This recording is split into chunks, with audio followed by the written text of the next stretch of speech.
આટલો લપ થઈ ગયો ને લઈ લીધું વાળી હાથમાં. વાડિયા તો પોકરાને અમે નીકળી ગયા કેસર શાક. આપણે કોઈ ગયા કેસર શાક માર્કેટમાં. લીલા લસણ અને ડુંગળીનો ભાવ સાંભળીને કિસલે કરી શાકભાજી વળે લપ. શાકભાજી લઈને અમે નીકળી ગયા કેસરથી ઘર તરફ. દુકાને પૂગીને લઈ લીધું દુકાને અરાજ કરિયાણાનો માલ. ફાઇનલી દોસ્તો આપણે આ વાડીએ પૂગી ગયા છીએ ને આપણે આ વાડીનો નજારો છે ને આ ઘઉં વાવેલા છે. અત્યારે ફિરસે ઇંગ્લિશ. મને ઘન્ય કુવળ લઈને નીકળી ગયા હેઠે લાકડા લેવા. બીજાને ખેતરમાં ધાણે સોલી લીધું.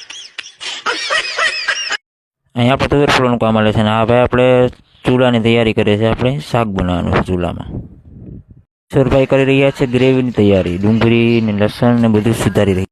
તો તુવેરને આપણે મૂકી દઉં બાફવા. આપણે ચાલી રહ્યું છે ડુંગળીનો અને વઘાર ચાલી રહ્યો છે અને ફાઇનલી આપણે બનીને તૈયાર થઈ ગયું છે તુવેર કોઠાનું શાક.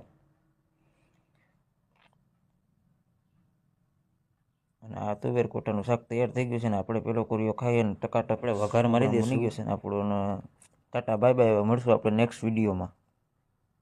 ત્યાં સુધીમાં જય માતાજી. મારા કલ્લા જાઓ બધાને.